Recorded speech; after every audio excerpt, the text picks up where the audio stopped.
मैं तो ऐसा मानता हूँ कि एक बार नाथद्वार और हरिद्वार न गए तो भी काम चलेगा, लेकिन यदि उनके गांव में जाके आपने कुछ दिया तो परमात्मा आपसे निश्चित रूप से प्रसन्न हो।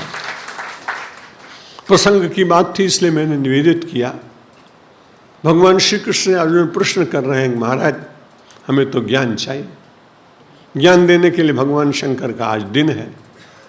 भगवान शंकर ने अपने गोद में खिलाते खिलाते ही और कान में कह दिया कि देख मैं महादेव हूँ और तुमको एक बड़ी पदवी दे जा रहा हूँ, जब बड़े हो गए तब मिल जाएगी। कन्हैया ने कहा वो कौन सी पदवी? बोले महादेव मैं और जगत गुरु तुम। कृष्ण कृष्णम वंदे जगत गुरु। रोज श्लोक बोलते हैं कि नहीं? भगवान श्री कृष्ण को जगत गुरु की पहले दिन पालने में, क्रेडिल में झुलाते झुलाते, और यदि किसी ने कह दिया तो भगवान शंकर ने उनके कान में कहा, जब जब कभी ज्ञान की आवश्यकता पड़ेगी तो श्री कृष्ण मुझे नहीं आना पड़ेगा, तुम ही ज्ञान का उपदेश करो। इसलिए भगवान श्री कृष्ण प्रेम के देवता, वात्सल्य के देवता, माखन खाने वाले देवता और महिलाओं के साथ नृत्य करने वाले, रासलीला रचाने वाले देवता, सन्यासियों के लिए योगेश्वर भगवान और गृहस्थों के लिए सामान्य उनके मित्र बनकर उनके जीवन का परिवर्तन करने वाले सखा के रूप में भगवान श्री कृष्ण के अनेक रूप दिखाई पड़ते। इतना बहुआयामी व्यक्तित्व तो आपको संसार में कहीं मिलेगा ही नहीं। युद्ध के मैदान में ज्ञान की चर्चा। भगवान कह रहे हैं कि संसार में 4 प्रकार से लोग मेरा स्मरण करते हैं। चतुर्विधा भजन्ते माम जना सुकृत नोर्जुन आर्थो जिज्ञासुरर्थार्थी ज्ञानी च भरतर्ष। पहले वो लोग हैं जो अपनी विपत्ति को मिटाने के लिए केवल परमात्मा के चरणों में ही प्रार्थना करते हैं। उसमें सबसे ज़्यादा प्रमाण लोग द्रौपदी का देते हैं और गजेंद्र का देते हैं। और अर्थार्थी में बहुत लोग हैं दुनिया में।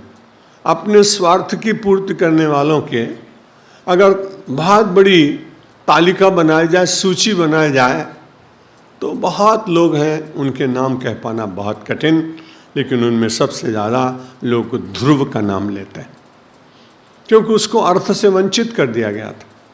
उसकी विमाता ने उसको गोद से फेंक दिया और बोला, अगर तुम्हें राज्य प्राप्त करना हो ना तो मेरी कोख में से जन्म लेते। इतना व्यंग सुनने के बाद उस बालक के मन में कितनी पीड़ा हुई होगी आप कल्पना नहीं कर सकते। लेकिन भगवान की कितनी कृपा।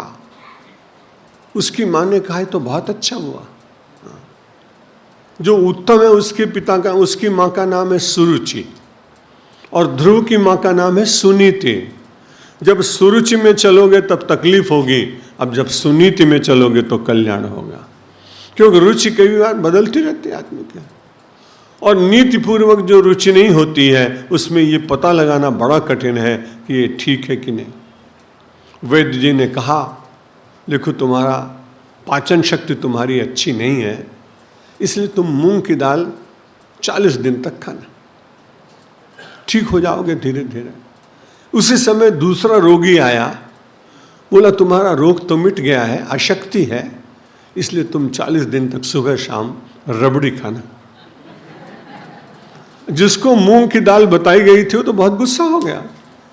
वो वैद्य जी के पास गया, उसने कहा आप तो बड़े पक्षपाती आदमी, मुझे मूंग की दाल पीने बता दिया, उसको रबड़ी खाने को। उसने कहा भाई ऐसा है, अभी तुम्हारी रुचि जागी नहीं, अगर अभी से खाने लगोगे तो और ज़्यादा तबीयत खराब हो जाएगी। इसको सुरुचिपूर्वक रहते रहते ये सुनीति की बात सुनने के लिए तैयार है। बड़ी कठिन बात, जो केवल रुचि के आधार पर चलते हैं उनके साथ मन होता है। जो लोग सुनीति के साथ चलते हैं उनके साथ बुद्धि होती है। श्रीमद् भगवद गीता कहती मनसस्तु परा बुद्धे यो बुद्धे परतस्तु सा। मन से जो श्रेष्ठ है वो बुद्धि है, और बुद्धि से जो श्रेष्ठ है वो आत्मज्ञान है। हम सब लोगों को इन 3 सोपानों पर से चलते चलते अंत में उस ज्ञान की पराकाष्ठा पर पहुंचना होता है, जहाँ फिर व्यक्ति को कुछ पाने की, कुछ जानने की, कुछ लेने की, कुछ देने की कोई इच्छा होती नहीं। और ऐसी स्थिति को हम सब लोग अपनी आध्यात्मिक भाषा में परमहंस की अवस्था कहते हैं।